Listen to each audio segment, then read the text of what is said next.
have to be honest, you guys, I'm not feeling very Christmassy this year. I've been feeling kind of blah. And I was thinking about it because I feel like there's a lot of pressure in life to think a certain way, feel a certain way, especially around this time of year. But I don't even think it's this time of year. I think it's just like because Christmas has its own pressure, it like exacerbates an already existing problem, right? And I think through journaling, I've been journaling more lately. I'm telling you, it can change your life. Start today.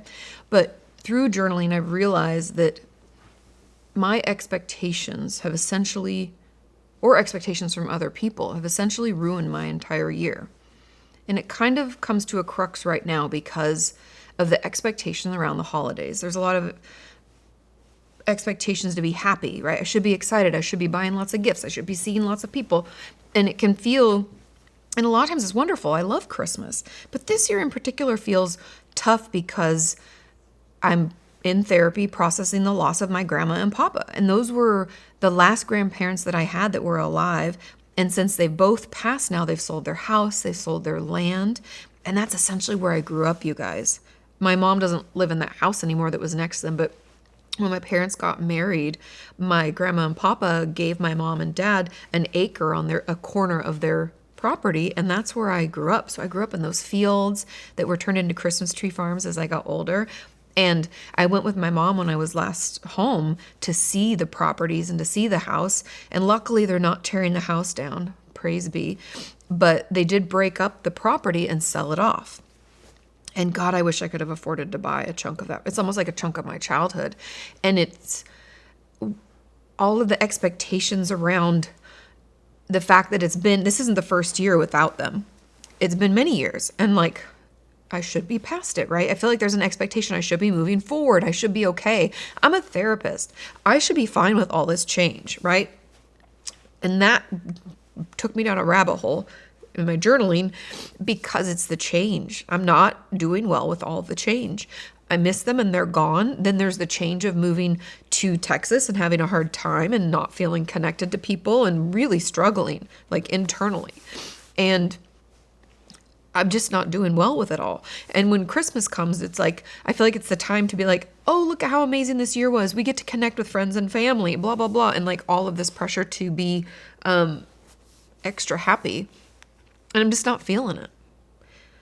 And so if you're out there feeling the same, know that you're not alone. I think Christmas can bring up a lot of things, especially when it comes to grief, because we used to spend holidays with those people, right? And I made notes so I don't get off topic. But yeah, I'm just the change part. I made notes in my journaling here. I said, in fact, I like to think that change is good. And that's true. If we're stagnant and we're not challenging ourselves and trying to change or embracing change, right? Sometimes change happens to us in our world. Then what? We're just stagnant forever and we don't grow and we're not challenged. We don't become better people. I don't know. I feel like I've always thought of change as a good thing, but here I am really struggling with it. And then I did an inventory of all the times I've really had a tough time with change. And there have been a lot. Number one, when I moved away to college. Now, I loved my college experience. However, I moved from Washington State all the way down to Southern California, and I didn't have a friend group there. I didn't know anybody. I was incredibly homesick for the first entire year, I would say, maybe more. And my homesickness would continue even into adulthood because I just was used to being with my family. So I missed them. It was a really hard adjustment. And in that case, it did get better. So I want you to know it can get better. But there was that piece. Then the next was when I had to leave Pepperdine my sophomore year for a year. If you guys don't know, my grandpa on my mom's side had said that he would help pay for my college on a loan. He's not that generous, with interest, but not too much interest. And he would help us so we didn't have to take out big loans for my schooling because I paid for my own school.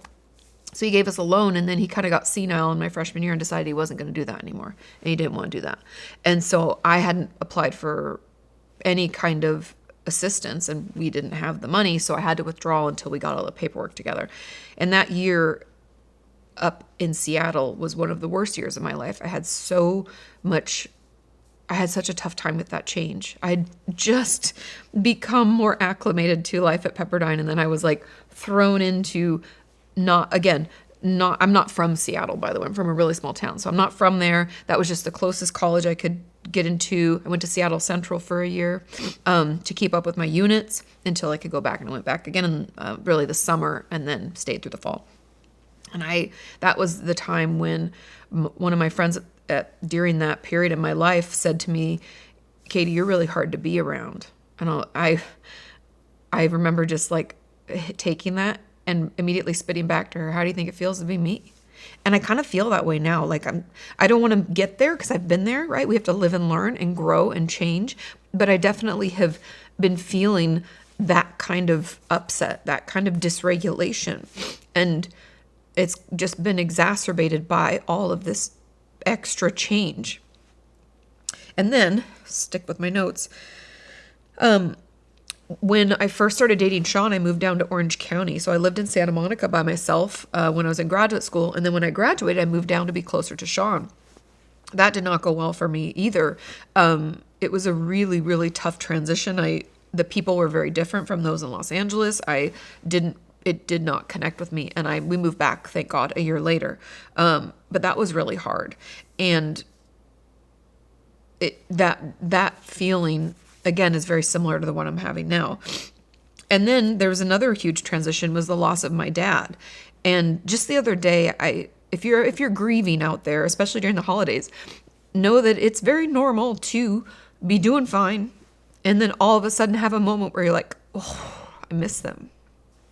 And I had that the other day because Sean and I were putting the tree together, and I had this memory of my dad growing up. And I know someone's going to leave in the comments, get a tissue. I don't have them near me. I'm so sorry. And I can manage it. But my dad used to have this weird obsession. Maybe that's why I had OCD when I was in middle school for a period of time. When we'd put tinsel on the tree, he always wanted tinsel, but you couldn't just throw it around. If you were going to do the tinsel, you had to do it right. Otherwise, you couldn't participate in the tinseling. You had to put one strand at a time on the branches. And when Sean and I were putting the ornaments up, I was like, oh my God, thank God we don't do the tinsel, because that would take forever. And I was like, God, I miss my dad. He was such a goober and so funny in so many ways. So if you have that happen, I feel like that's just a part of grief. And I'd love to tell you it goes away, but my dad's been dead for, God, like 15 years. 14 years? No, 15 years. And it hasn't really gone away yet. So I think it's just kind of part of the moving on.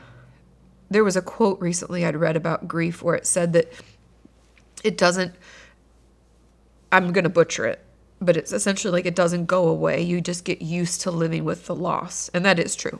You do get more used to it, unfortunately. And then the final change that I've been having a hard time with is moving here. And I think that's the expectations, right? Because I think I feel a lot of guilt about it. So I don't want to talk about it all the time. And I know Sean doesn't want to hear about it because how is he supposed to fix, no one's responsible for my happiness other than me. But I think when we have life experiences, there's a certain expectation that we should react in one kind of way. Like, oh, you moved to a new place, you should be excited about it. You were able to purchase a home, you're so privileged. Almost as if almost as if like I don't have a right to feel the way that I feel because of how it like looks. But we all know that how it looks versus how it feels can be drastically different. And I just have been really struggling with the like shoulds. And I always tell you guys, I'm like, don't shit all over yourself. But I've been like shitting all over myself. Like I should be happy. I should be excited. This should be a wonderful time. Why are you being the way that you're being? And it's difficult to get out of that thought process. And there is some, I don't know what the word I'm looking for. It's kind of like connectivity in the vulnerability of being honest about it. But I find that really difficult. Like even sharing this with you, we're going to film this and I'll probably have like an intense like vulnerability hangover and be like, stop crying on camera, Katie. You hate it when you do it. Why do you keep doing this? Because I can't help it. Because life is difficult and I'm in it. And there is a piece of me that thinks that sharing the realness of life with you is just as therapeutic as me trying to teach you something. Because to think that we could ever get to a place, I know this might be depressing for others, but just hang there with me. To think that we could ever get to a place where life won't have difficulty just isn't, that's like searching for something that will never exist, right? And life is messy. Life is full of choices we wish we didn't make. It's full of sadness and grief and loss. It's also full of beautiful, amazing things and opportunities and excitement, right? Life is all of that spun together. And if I don't show you the bad, I can't just show you the good. That's like essentially like Instagram, what it used to be, which is like beautiful photos. Like life is difficult and I'm having a hard time with it. But I do know that like I have to stop shitting on myself. And I can't let expectations get in the way of me having my own authentic experience, right? Like I don't have to feel a certain kind of way. I can make choices and change behaviors and make myself feel a little bit better, right? I think it's the expectations from others that I accept. That's that big piece I accept. I allow them to affect me. Those are the ones that are hurting me the most. And so I'm hoping that I can get better at recognizing when that's not mine. Do you know what I mean? When you have like thoughts and assumptions or judgments and shame rolling around in your brain, I've been trying to acknowledge, or at least not acknowledge, that's not the right word. It's like trying to identify when those aren't mine. Like, oh, you should be happy that you moved. Why? Who says? Do I say? No, I don't say. So why? Why am I trying to shove that down my throat all the while just like feeling so uncomfortable? And an interesting piece of this is that when I was telling my therapist about this reaction, this like, I feel like I'm supposed to be this kind of way or that kind of way. And she's like, so when you tell me that, like what comes up for you? Very therapist-y thing, right? And I was like, I want to revolt. She's like, what's revolt look like? And I was like, oof, it's like 16-year-old Katie. She just like makes decisions for herself. And she's like, what would that be like?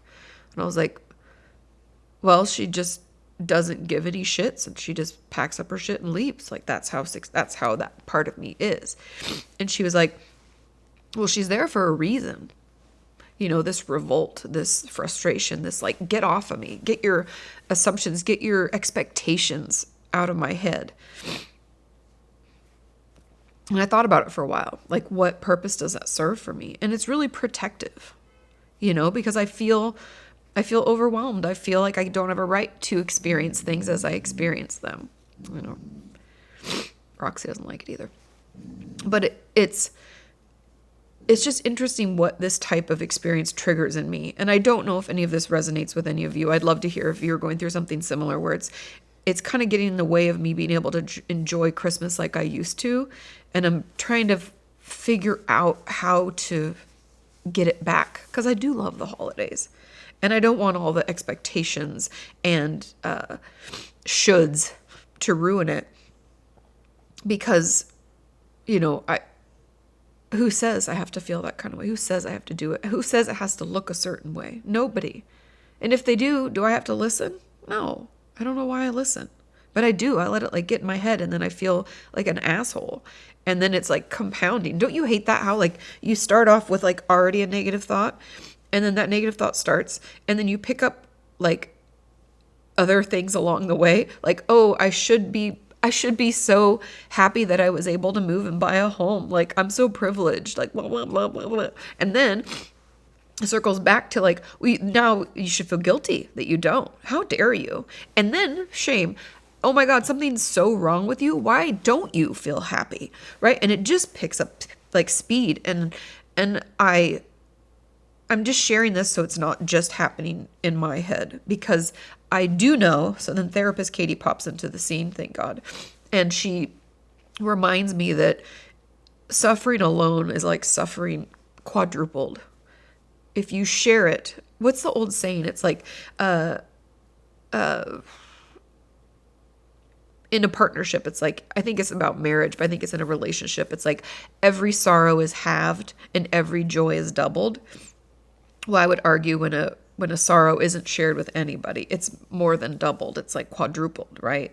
And so I'm sharing it with you in hopes that I can at least have it. And then we can commiserate about it and share in the experience, because I don't always have the answers. My life isn't perfect.